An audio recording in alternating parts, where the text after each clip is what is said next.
What's up, everybody, and welcome in to another edition of the Sit Down. As always, if you enjoy this live video, please make sure you hit that like button and let me know what you think of today's discussion in the comment section below. If you're new around here, you just haven't done it yet. We're living under a rocket in this video for the first time. I don't know what you're waiting for. Hit that subscribe button below now so you never miss another sit down video. Make sure you also check us out on TikTok. If you're not following us currently, we cover past and present crime, everything from the mafia to organized crime to cartels to whatever's going on in the news. Make sure you check us out on TikTok right now. I hope everybody's having a great night. How we doing tonight, folks? I hope you're having a good evening so far. We haven't been live in probably about a week, and Tuesdays and Wednesdays are kind of slow nights for me. There's no football on, and I'm kind of done with all the other stuff I have to do for the week. So I figure Wednesday night, a good time to jump on. Didn't really have much of a topic tonight, but I thought we'd talk about, we're seeing a lot of lists lately. I started the list, and I figure, why don't we kick around some of the underrated mobsters ever? Now, there are some caveats here. No bosses and no non-made men. We're not going to be talking about Joe Watts or Meyer Lansky or someone like that. But I put together a little list. Let me know what you think of my list. I'll do some honorable mentions, then I'll do my top five. Now, when I say underrated, weren't bosses, maybe had some time in the sun on their administration, and they were huge earners. They were powerful. They had a lot of clout in the family. That's what I mean when I say underrated. Now, you can also throw out who you think's overrated. So, for instance, I think Sonny Franzese is super overrated. Sonny Franzese's whole life was inside prison. He wasn't really out on the street, right? So, to me, he's a little overrated. But we're not talking overrated mobsters today. We're talking underrated. And then we'll kick around some questions, some topics. Really just kind of an open show here. So if you want to jump on, you want to jump in, make sure you say hello in the chat box. Again, we're not talking about Joey Molino's drama or content creator or anything like that. So we probably won't have that many people here. But good topic to kick around. It's always good to talk about underrated mobsters. If you're out there, thanks for listening. Make sure you check out all my latest videos. I did an interview recently with a lawyer who kicked around the Diddy topic. I've got all sorts of good content out right now, so make sure you go check that out. If you're out there, what's going on? If you'd like to support our channel further, please hit that super chat icon, little dollar sign at the bottom of the chat box, and show some love to the channel. Without further ado, let me get into my list. And I want to start with some honorable mentions. Couple of guys. Patsy Conti was super underrated. This is a guy who I think when it comes to the Gambino crime family, I'm not sure you can get much more underrated. This was a guy who was an old school guy. His father was in the life, Sicilian guy, made a ton of money selling junk, ended up putting it into legitimate supermarkets. This guy ran essentially the Sicilian faction of the family. Dom Chafalou came up under him. All sorts of powerful people came up under Patsy Conti. As far as I know, Patsy Conti is still alive in his 90s. Just a really, really, really powerful guy. I've done a video on Patsy. Was actually the guy who was the officiant of the Junior Gotti Mikey Scars class of what was it, 1991 that got initiated into the mob. Him and Sammy Gravano actually presided over that ceremony. Patsy Conti's underrated. He's not on my top five, but very underrated guy. Another guy, did a video on this guy recently, Carmine Romano. If you know anything about the Genovese crime family, this is not a name you're going to hear much, but Carmine Romano was extremely powerful in the Fulton fish market. Every piece of fish that went through the Fulton fish market, Carmine Romano may have touched at one point. This guy made tens of millions of dollars down in the market. He retired. He went to live in, I believe, New Bedford, Massachusetts, opened up a restaurant there, and did very little prison time, quite frankly. This is a guy who, again, was an earner. He wasn't a guy that was out there hurting people, but I think if someone had to be hurt, he could hurt you. He had been around the Fulton fish market for forever. And the entire market, I mean, we have to understand that market was down near the Two Bridges area in Manhattan. It was closed due to corruption. That's how much corruption was down there. And Rudy Giuliani in the 90s said, I want to rid the Genovese crime family's control of this market. And Romano was one of the reasons for that. He was doing everything down there. He controlled the price of fish. He controlled vendors. He was doing bookmaking, loan sharking. He had all sorts of rackets going on down there. People were stealing things left and right. Romano was a grade A racketeer, grade A racketeer. Another big-time racketeer, honorable mention, Anthony Scotto. This is a guy who was a candidate for labor secretary. That's how dialed in this guy was on the docks. Anthony Scotto came up under Tony Anastasia, Albert's brother. Tough Tony Anastasia was a big-time guy on the docks, big ILA guy. Anthony Scotto was up there on that level. Scotto made a ton of money. This is a guy who, ended up having a high-end apartment on the Upper East Side, I believe. Very rich man. Ended up having children, invested in restaurants. At one point, I mean, he was essentially one of the highest positions in the labor union. I mean, that at that time had like 100,000+ members. He was a mobster.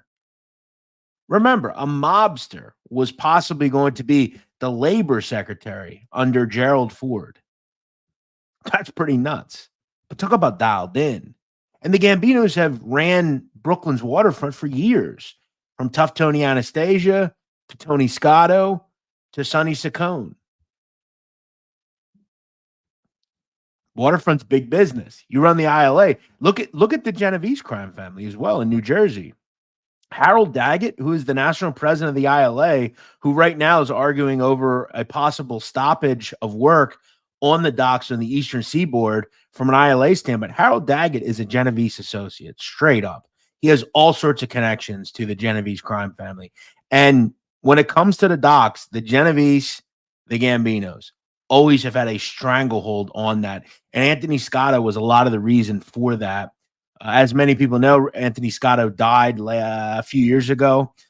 His daughter, Rosanna Scotto, is a broadcast journalist. She works for Fox 5 in New York City. I know a lot of people know that. Obviously, one other honorable mention, got to be Jimmy Brown. Jimmy Brown could probably be on the top 5 list. I've said before, I think Jimmy Brown is on the short list of the most underrated people ever associated with the mob. And John Gotti knew that, to the point of when John Gotti was taken off the street, John Gotti may have not liked Jimmy Brown, but he told his son, make sure you get the old timers like Jimmy Brown on your side. We need them in this. And Jimmy Brown was added to the ruling panel of the family because nothing was going to get done without Jimmy Brown's approval, at least from those guys, the old guys. And when that panel is created in 1990, 1991 with Junior Gotti, Jackie Nose, Louis Valerio, and Peter Gotti, guess who's added to the list? Jimmy Brown, until he went to jail. And he didn't go to jail until late in his life. The guy literally ran garbage. I mean, think about how many private companies there are in New York City. How many bags of garbage get picked up every day? This guy controlled private sanitation. And John Gotti mentioned that. This guy turned the garbage industry into a candy store. And again, these are the guys that are the spokes in the wheel of these families. They're the reason that they're multi-million-dollar year operations. They're Fortune 500 companies, essentially. And there's all these different people that have their job, right? Someone might be on the waterfront. Someone might be in garbage. Someone might be at the Fulton Fish Market. Another guy might have major car dealerships. Maybe someone's a bookmaker or a drug dealer. They're in the garment district. That's why these families were so rich and powerful. And we know that. But when we pick some of these people out, I mean, it's just insane how well off some of these people were. I mean, you look at a guy, and he's not necessarily on the list, but you look at a guy like John Rosati. You've probably never heard of John Rosati. John Rosati is arguably in the top 5 of the most money ever made by a mobster ever. John Rosati's probably worth $500 or $600 million, maybe more than that. And you probably never knew he was a mobster. This is a guy who, as far as we know, in the 90s, financed the Third Colombo War. This guy has made hundreds of millions of dollars in car dealerships. He owns a burger chain. This guy is stupid rich. And what keeps these families going? Money. The guys that hurt people are cool and all, but nowadays, what the hell does that matter? And that's all the people that we're mentioning here. Not only did they have a lot of money, but they had some power. Now, I don't include John Rosati in this because he didn't really have power. He was a money guy. That said, he did kind of have power. He wielded power when it came time to be in a war. John Rosati was there with the checkbook and said to Vic Arena, here you go. Here's money. Go buy what you need to buy. And you look at the Colombo family. They've had some huge earners over the years. John Staluppi, John Rosati's boy, him and Staluppi are together. They're billionaires together. They have more money than God. You know, the Colombo crime family had a guy called Louis Piancone as a made member. Probably never heard of him, but he owned Roma. It's a company that deals with pizzerias and delis. It's a cheese manufacturer, I believe. It's a food manufacturer. These guys were the money behind these families, and that's why, you know, we don't think of them as Fortune 500 companies, but we really should. Let's get to the top 5. No order, no certain order, but I want to just talk about a few, and I want to hear from you. What do you think about all this? Carmine Tremonti, got to be on this list. I think when we look at the Lucchese crime family, they had some huge bosses, right? Tommy Lucchese, Tony Ducks. But I think the problem that this group had is after a certain time, they didn't have quality leadership. Now, Tremonti at one point was boss, but it was for a very short time. I know I kind of said no bosses, but I'm gonna throw him on there just because he was more of an acting boss, Tremonti. But this guy made tens of millions of dollars selling narcotics. The Pleasant Avenue boys, the Pleasant Avenue drug connection, that was from Tremonti. And this was back when Italians ran the drug trade. Not like now where it's Mexican cartels. It was when Italians ran it. And the guys on Pleasant Avenue were moving junk like people move, water. It flowed like, the salmon of Capistrano, as they say. Tremonti was at the foot of that. Tremonti then took that money and invested it in all sorts of things.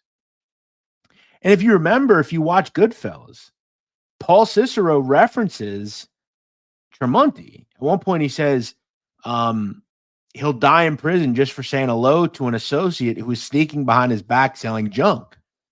He mentions a guy, Gribbs. That was Carmine Tremonti. Now, Tremonti was taken up the street in 1974 and ended up dying in prison in the late 1970s. Again, a guy who, if you think, let's say was born 20 years later, would have been the boss. It wouldn't have been an Anthony Casso or Victor Amuso. It would have been Tremonti. Tremonti was a titan for sure.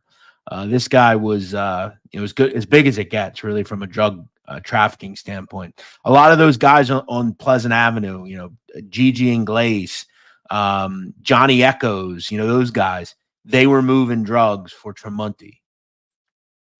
And you look at like a John Armento, he was a Lucchese guy, very close to Tremonti. All those guys, all very close to each other.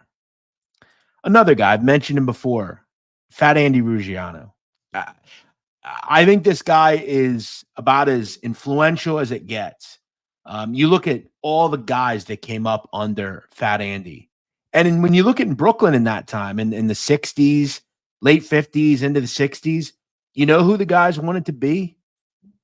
Anthony Ruggiano, Fat Andy, Nicky Carrazzo, Jojo Carrazzo, Lenny DiMaria, John Gotti, all those guys. They all came up under Fat Andy Ruggiano. Fat Andy Ruggiano was the guy. He was Sonny in A Bronx Tale, but in Brooklyn. All those guys were influenced by Andy. Made a lot of money, was very powerful, had a huge crew. I mean, this guy was made in the early 50s, and he was like 20 years old. Obviously, could hurt people. We know he could kill. He was called upon to kill people. And remember, look who stuck up for him when he was a kid. He was sticking up card games. They stuck up for him and said, "We need people like this. We want people like this." I just look at the sheer influence that he had and the fact that so many people came up under him and he took the next group of people to the next level. So, like, the people that were powerful in the 80s and into the 90s, they came for a Fat Andy. Very influential guy, very. Now, obviously, you have your Carlo Gambinos and people like that, but I think Andy Ruggiano's on the short list of some of the most influential people in the history of the Gambino family.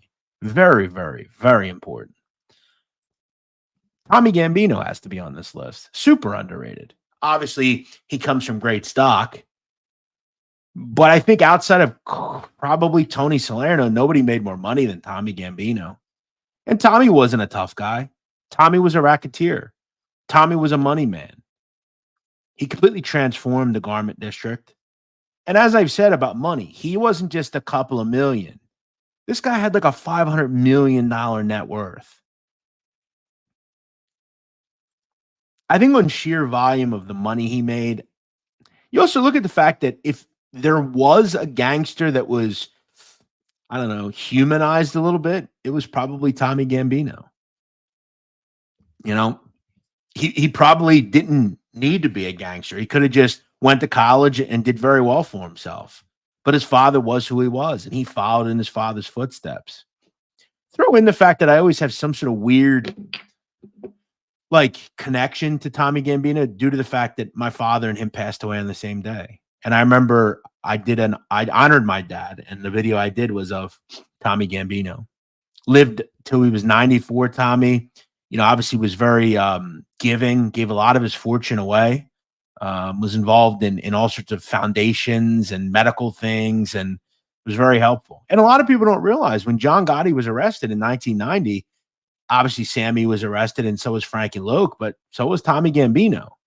And down the road, that charge, was kind of downsided a little bit due to the fact that, everybody else was so important and Tommy was just kind of the last guy there. But, very rich, very important, has to be on the list. I'll get to some of your comments in a second. Another guy I had on the list. In fact, I have two Genovese guys. Matty the Horse. Matty the Horse is, what do you say about him? I mean, he probably during the 70s was one of the more powerful people the mob had to offer. Made more money than God. Was very integral in, not only construction and unions, but you look at what he did down in Times Square. Back when Times Square was a den of iniquity, this guy made money off of people's interest in sex, and he made it okay to do what you wanted to do from a kinky standpoint. If you liked men, if you liked women, if you liked whoever, he didn't discriminate. He gave an option for everybody. You liked weird stuff, he had it for you. You liked bondage, he had it for you. He got into gay clubs. He was involved with trans clubs before that was a thing. He catered to everybody's potion, if you will. And you got to respect that. He didn't have any sort of, I'm not going to do that. I don't like those. Maybe he didn't like them, but he catered to after hours spots for gay guys. He was involved with, peep shops and peep stores and all those kind of places, videos, all sorts of stuff. Had restaurants. We all know about, obviously Umberto's. He was involved with that. There's a story that he shook down Mickey Mantle, and he had a piece of Mickey Mantle. That was in a book I read about Matty the Horse. Down the road, very involved in garbage and unions. He was involved with the bus workers union. Just an insane amount of money this guy made. And we remember as well, he was shaking people down in Connecticut. He was shaking people down in all over the place. Matty the Horse, extremely underrated. Down the road was called upon to kind of run the family on an acting basis. You know, I think if not for like your Chins and people like that, this guy would have been at the top of the family. One other one I wanted to throw out there is Jimmy Napoli. When it comes to gambling, I don't know there were many bigger than Jimmy Napoli. You might not know Jimmy Napoli. He was a guy who came out and basically said, like, I didn't really want to be made. I didn't need to be made.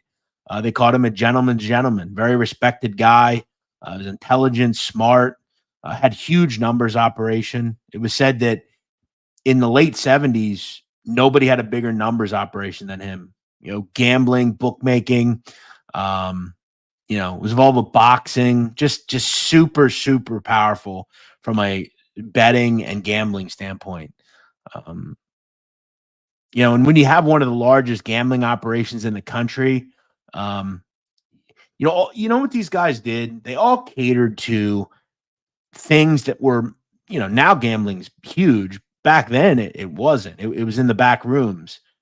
Jimmy catered to those people, and he made a lot of money in the grand scheme of things. All of the people I mentioned here are underrated. Just a few that I kind of just wanted to chat about, kick around a little bit. If you're looking at like Philadelphia, you can name Joe Legambi. Who's been more of a foundation of the old school than Joe Legambi? Very few people. With a family with so much cooperation and crazy people running it. Outside of Angelo Bruno, Joe Legambi was probably the only other like sane individual that brought some calm over this family for once. I think you have to mention Joe Legambi, just a guy with power and prestige and respect. You talk about guys that aren't respected by New York. Joe Legambi was extremely respected by New York. And look, to me, from what I know about Joe Legambi, he is retired. Joe Legambi's in his 80s. Do I think he's sitting there making decisions? No. Does someone maybe come see him occasionally and talk? Maybe, but I don't think he's out there running anything anymore. Joe Legambi's old and I think wants to just enjoy his life a little bit.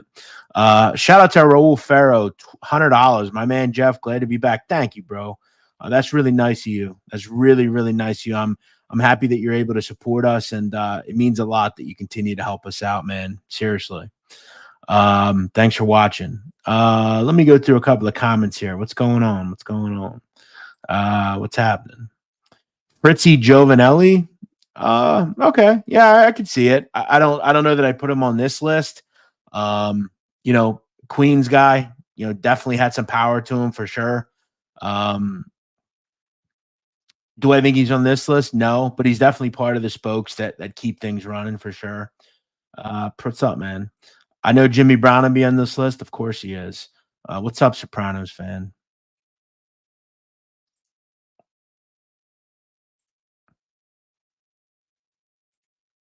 The gas tax. Yeah, I don't want to talk about that. We all know about the gas tax scheme. We've heard it all before. And no one person made money off that. There was all sorts of people making money on that. Yeah, he was. He absolutely was. Well, then don't watch. I don't know what to tell you. Why is there always going to be a critic? Like, just listen to the show. Like, okay, then don't watch it. Thing that would scare me most as a mobster wouldn't be getting killed. It would be the feds taking all my money. Well, yeah, that's the important thing. You got to be able to keep the money. That's why you take it and you put it into legitimate business, right? Angelo Prisco should be on this list. I don't know. I don't know that he did anything like super revolutionary, like a lot of the people that we just talked about did. Prisco, definitely was respected. I don't know. I think he's a rat personally. You don't do what he did at the end of his career. And anybody that was part of that life that had it real wouldn't have respected that for sure. Yeah, he was, but I was trying to stay away from bosses. What's up, man? Appreciate that. Thanks for watching. Long John Martirana, that's a great one. I think in terms of earners, nobody made more money than him. Nobody. Guy made more money selling meth than you'd ever know. It's a great one. It's a great one. I've done a video on him, and I kind of said something similar in terms of being underrated. You can blackmail a lot of people. Yeah, you could at that time for sure. What's up, Frank? Joe Lafort. Yeah, that's a good one. I mean, Joe Lafort made a shit ton of money for sure. And you look at during John Gotti's reign, I mean, he he was kicking up a shit ton of money. And remember, Jimmy Brown was off the street by then. So you look at that time, I mean, there may have been no one giving up more money than Joe the Cat. At one point, John Gotti called him a heartless motherfucker. He didn't like him very much, but he did like the money that I'm sure he gave him. Ronnie One Arm? I don't know about that. I don't know that I put Ronnie One Arm on a list of, guys like Fat Andy and Jimmy Napoli and Carmine Tremonti. I mean, Ronnie One Arm was a tough. I mean, definitely made money. I think in terms of like underrated street guys, like tough guys, I think that would be a good one. Harry Riccobene, yeah, I don't agree with that. Harry was around a while, another guy, an informant. So I don't, you know, tough for sure. What are your thoughts in the Anthony Aralotta story? What do you mean? What are my thoughts? We've talked about him before. I don't know what you mean. What are my thoughts on him? Um, do I still go to South Philly? I haven't been to South Philly in a while. No, I have no reason to go there. Really, I don't live there anymore. I don't. None of my friends really live there. A lot of them moved out. So, um, I don't have a need really. Growing up in Queens, Jimmy Knapp's son was powerful, and so is Francesco Cheech Navarra. Well, Francesco Cheech Navarra is related to Frank Fiordolino. That's his uncle, I believe. His uncle Cheech. He's talked about him before. I've heard that in like Ridgewood, Middle Village for sure. Would you say construction is the biggest racket today? Would you be able to say who's big in that domain nowadays? Well, I have. I did a video on that recently. The top 15. My last two videos, we talked about that. I'd urge you to check that out. Yeah, 100%. I mean, that's where the big earners are coming from. The Camposes, the Bo Filippellis, the Frank Camusos. I mean, you're not going to make millions of dollars, you know, doing extortion. This is not happening anymore. There are people out there with big loan books, I'm sure, but legit business is where it is now. Bid rigging, that sort of thing. That's where the money comes from.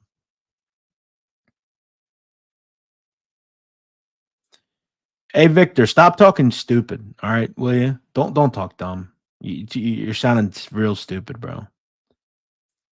Do I think Steph Magadino is an underrated boss? He was brutal. Well, he's very respected. Do I think he was underrated? No. No, I think he was definitely rated fairly. Robert DiBernardo, yeah, I mean he was also very involved in porn, as we know. That's a good one for sure. Really didn't have a captain, just kind of operated on his own. Yeah, again, we're not really mentioning bosses, but yeah, I don't disagree with you there. This is a good one. You have some good ones, Trentino Fumara, very good. As far as Jersey, maybe Bobby Mana as well. Good ones. Good ones. John Landis is Johnny Green Faraci and his son Vinny Faraci. Yeah, those guys aren't going on this list. So on how explain John Landis how Johnny Green and Vinny Green are on the level of Tony Napoli and you know, Carmine Tramonti. Yeah, I don't know. Let's not grasp for straws too much. Would I interview the son of Long John Martirano? It's funny you asked that. Yes, maybe I will soon.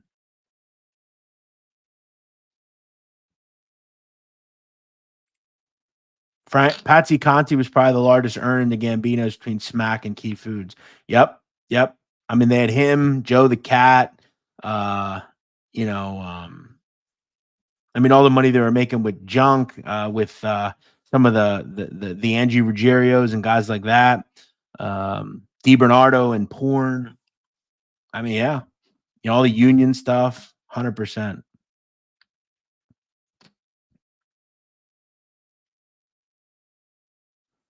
All right, Victor. See you later, man. Have a great night. Go away. Bye bye. Did I ever hear when they raid private garbage associates in the city? I'm not sure. I have no idea what you're talking about. Vinny Ocean? I'm not putting Vinny Ocean on here. You can't put cooperators on this list. You just can't. I mean, they can't be underrated. And I think if you're going to, the only one you'd put on would be Gregory Scarpa. That's it. Deep Throat was a mob production. Yes, it was. Thank you. Thank you. What's your obsession with Aralata? No, I don't know. Probably. I haven't been asked. What did Prisco do? We talked to the feds. Well, you obviously think I'm something, John, because you're here. You've mentioned things multiple times and you're subscribed. So clearly you know what I know. That's why you're here. I'm the professional, John, not you.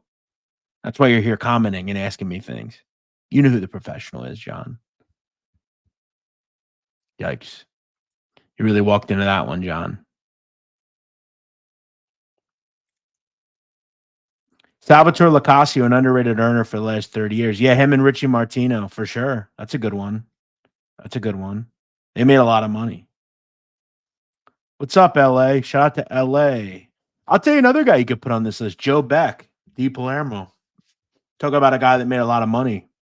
Only sold junk. I mean, that guy did nothing else but sell drugs. He was selling Quaaludes in the 80s.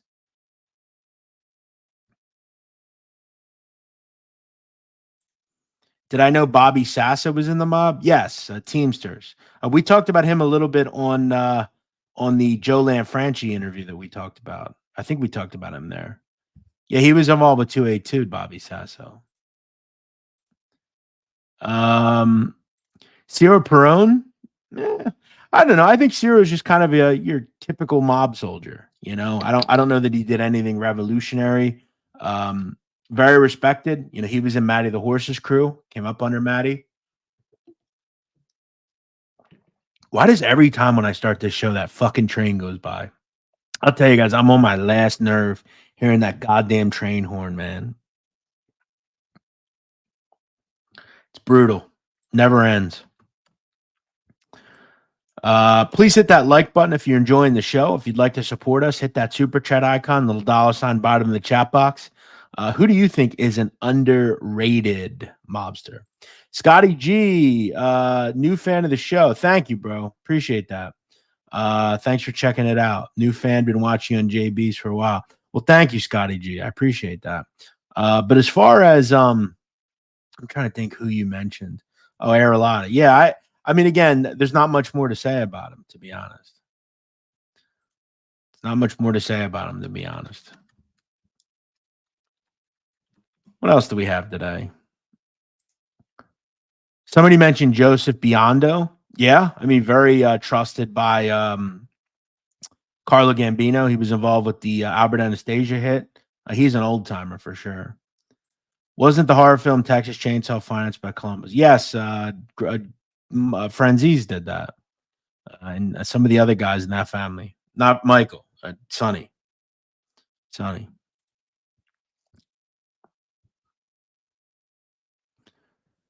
I got a video from my mom. She sent me an old home movie video, and I got sad watching it. I saw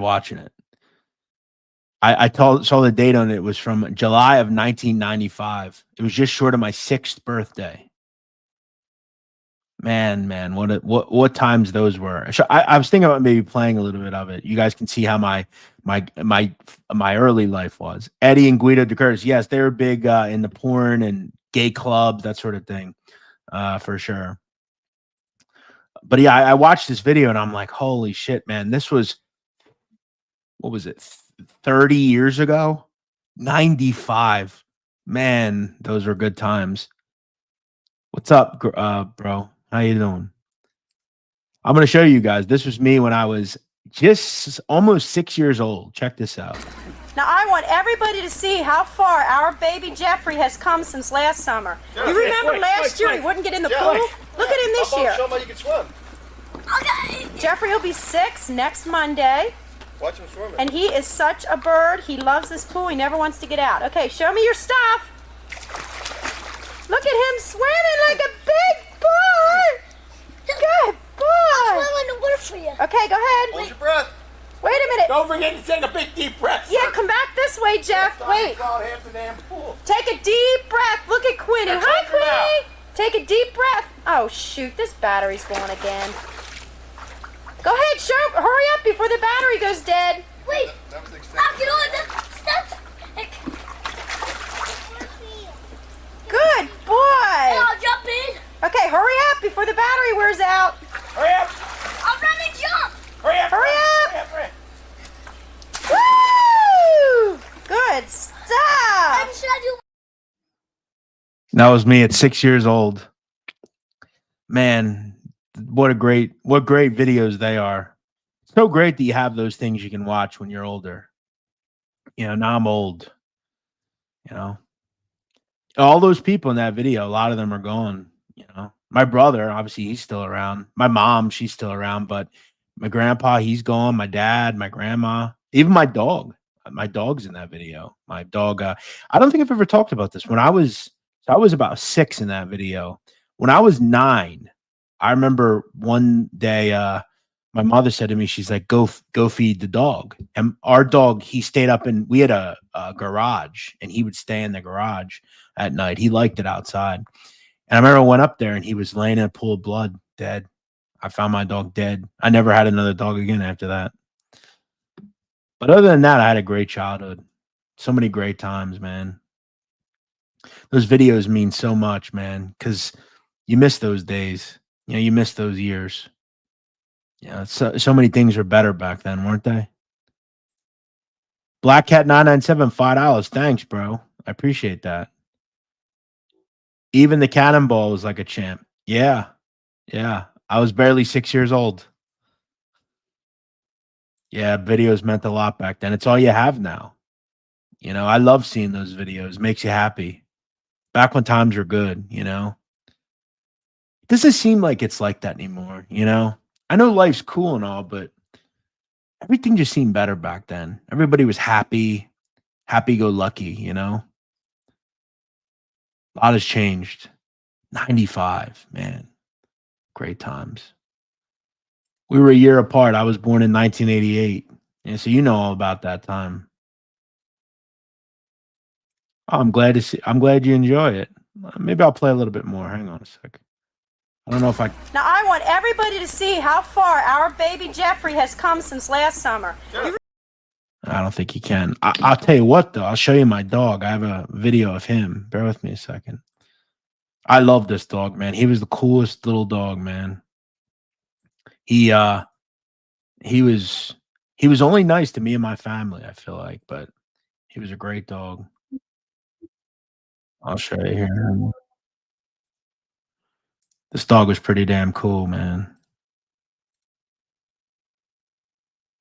Let me let it load here. What's up, Niels? Yeah, I'm doing good. How are you, man? People are like robots.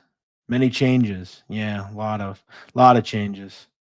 Yeah, we didn't do that. You know, we weren't able to. We just went outside and played, you know. And that was before 9/11 too, you know. Things were different back then, you know. And look how much fun we had, you know, in the pool and just enjoying life, man. It's awesome. Awesome times. Oops, hit the mic by accident.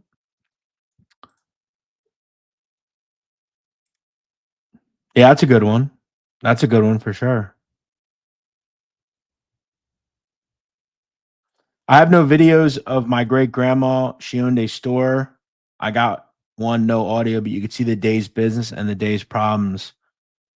Yeah, that sucks. You don't have any audio, man. Those are good times. We actually went outside. Yeah, 100%. Yeah, you're a little older. Yeah, I used to swim all the time. Oh, here's my dog. Let me show you here.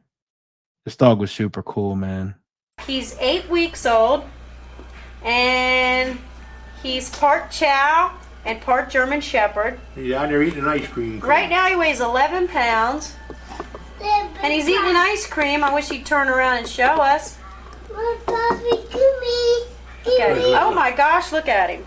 He got the candy ate out of it already. Did he eat the candy out of it? Oh yeah, that's going long though. Oh, that boy. Can you take that through the glass? Uh-huh. Look. Mom, can I show it? He likes that ice cream cone. No. Can I see him? And there's Jeffrey. Yeah, you'll Happy. break the window. Can I see him? And everybody's watching the dog. Mom, can I see him? Can I see him in the camera? What you doing, Shaq?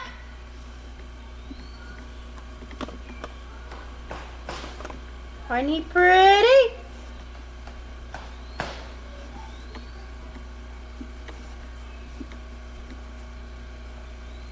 He's a playful little thing.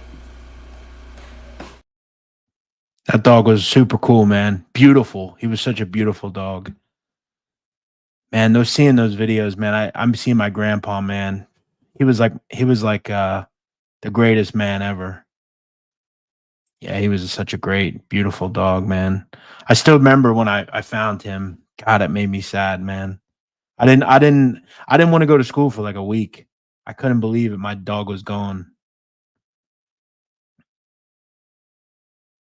It was better back then without social media. Yeah, social media has destroyed our world, man. What's up, Lenny? Thanks, man.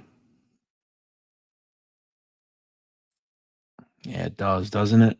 I was thinking recently that 20 years ago today, I went to high school for the first time. I went to 9th grade in 2004. It's nuts.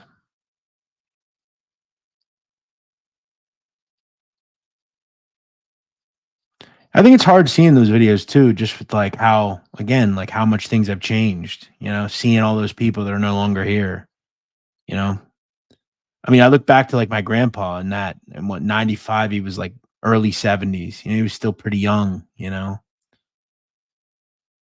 crazy. Yeah, it does. Jeff was trying to camera hog even back then. Yeah, you seen that? I wanted to be on camera back then. That's funny. I didn't even notice that. Yeah. I wasn't even 6 years old at that point. But it's funny. I don't think I've ever mentioned this, but when I was in high school, I did the morning announcements from when I was in 10th grade on. I was in front of the camera every day. And that was one of the only classes I did really well in, video production. I was like, teacher loved me because like I was on camera every day. You said you found him in a pool of blood. What happened? He was poisoned. My brother and I found another dog as well in a creek near our house. It's horrible. What's up, Steven? Thanks, man. Yeah, just looking back a little bit.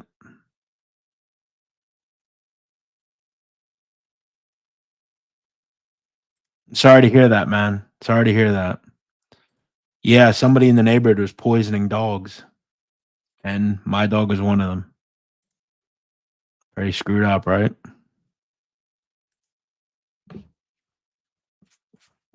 Pretty screwed up. Well, yeah, I mean, I was barely, I was like 9 years old at that time. I was in like 3rd or 4th grade, It screwed me up, man. So that was what, 90, it's like 98, I think. Yeah, 90, 97, 98. Can we get to 100K subs? I'm at like 80, so I'm not that far away. It's hard to get subs in this genre, though. I mean, it would be, if I could get to 100,000, it would be awesome. I've always wanted one of those plaques, man. And I've worked so damn hard on this channel. It's like all the videos I've done, all the time I put into it, all the content I put out. It's like, damn, if I could get to 100K, man, I don't really get anything other than that plaque, but I just want to put that plaque on my wall, and then I can say goodbye to this genre, like I can feel ready to leave, I can feel okay about that. But I'm so close. It's like, I want to get there, But it's hard, man. You know, you look at like OC Shorts. I think he has around 90K. It's hard to get to 100,000, man. It's in this genre because it's not that big. You know, it's a slow crawl. Slow crawl.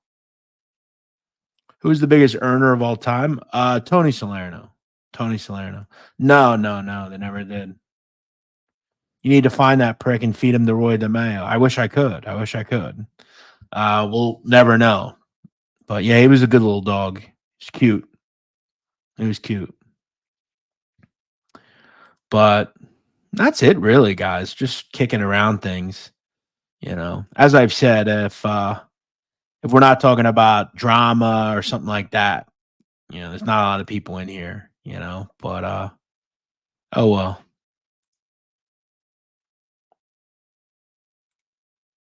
Did I grow up with John Papa?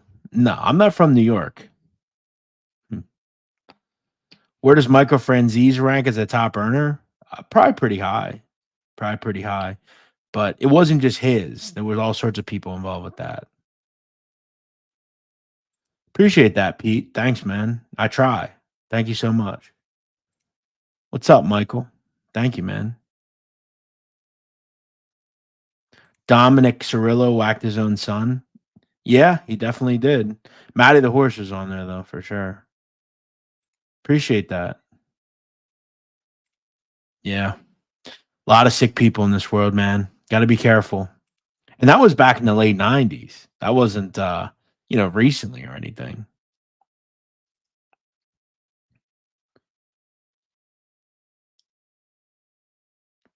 But all right, guys. Well, I'm going to wrap it up. I feel like we've come to the end here. We kind of talked through a couple of things, nothing crazy, little hour or so. Thanks for watching. I got another interesting video coming out on Saturday. You want to make sure you tune into that. And we keep it turning here. We keep the wheels turning. Thanks, Leo. Appreciate that. The mayor of New York has been indicted by the feds. Yeah, I see that. I don't know what it's about, so I'm not going to comment at this point, but it looks like Eric Adams has been indicted by the feds, which is a very interesting development here.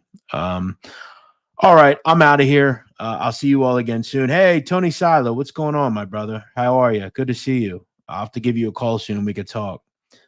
Thanks, man. Yeah, it was a long time ago. He was a good dog, though. Now open for lunch. Great channel. Thank you, bro. Appreciate that. And I am a cool dude. Of course, I'm a cool dude.